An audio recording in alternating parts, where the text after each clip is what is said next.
What's the old saw? 90% of journalism is announcing that Lord Jones is dead to people who never knew Lord Jones was alive. That's pretty much the way I feel about the latest shock news out of the Westminster Village, that people who Lord Geit, you have to announce that Lord Geit has quit, to people who never knew Lord Geit was in the job in the first place. In the broader sense, does party politics matter? They had Prime Minister's questions today, and not a single question on last night's British humiliation, the Rwandan flight that did not fly, because one by one, every passenger was removed by order of the so-called European Court of Human Rights. Whatever you think of the Rwanda policy, it is the policy of a democratically elected government with a large majority in the national legislature, and that policy has withstood legal challenge in that nation's courts all the way up to its supposedly Supreme Court. Nevertheless, all that was overruled by some judge in a town called Strasbourg, which is not in the United Kingdom at all. It's not even in the remote outlying islands of the UK. Which mighty judge is it who, as the jet idled on the runway, effortlessly overruled the British courts, the British government, the British Parliament, and the British people?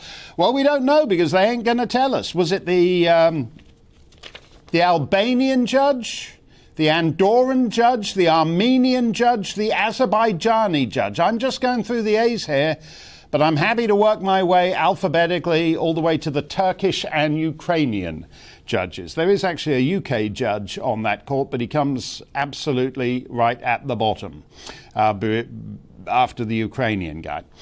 Justice should not only be done, but should manifestly and undoubtedly be seen to be done, said Viscount Hewitt, but he was an English judge, so what does he know? Given that this no-name jurist in northeastern France is more powerful than anybody in the British state, maybe we should just replace PMQs with Euro judge queues. But as his identity cannot be disclosed, he'd have to be behind the blind date curtain or have his face all pixelated or something.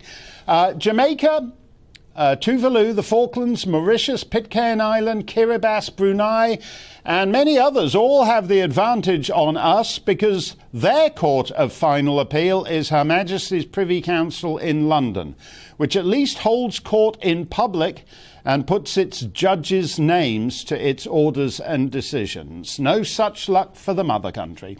But don't worry, Strasbourg's big bencher brother is watching us. So PMQs seems entirely irrelevant to anything that matters, and of no interest whatsoever unless you're simply looking for a team to support and you lost interest in footy when Accrington Stanley got knocked out by Doncaster Rovers in the 2007 quarter-finals. That suits Keir Starmer.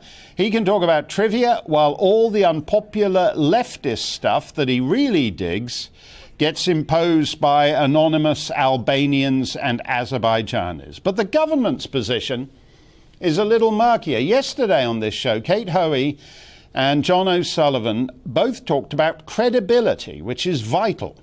The government needs to show, quote, "we mean it," as Lady Hoey said. Does Boris Johnson's ersatz Conservative pseudo-Tory ministry really mean the Rwanda policy? Even if it worked, it would only see the deportation of maybe 100 persons a year, or less than 1/4 of the, quote, migrants who landed on England's southern shore just yesterday. 444 migrants just on Tuesday. Actually, it's a little higher than that, because I don't think it includes the 12 people who managed to get to a beach in Devon and just walk into the country. Even if the Rwanda policy worked, almost all of yesterday's intake will be staying.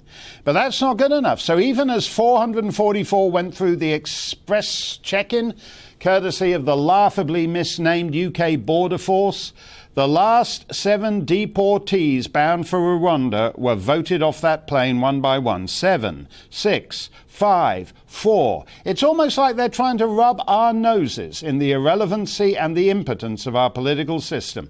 You can vote for whoever you want, and sometimes your guy may even win.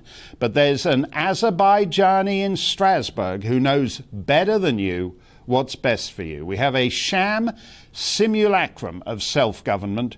All the dress-up games like PMQs continue, but underneath the pantomime is nothing. Let me know what you think. gbviews@gbnews.uk is our email address.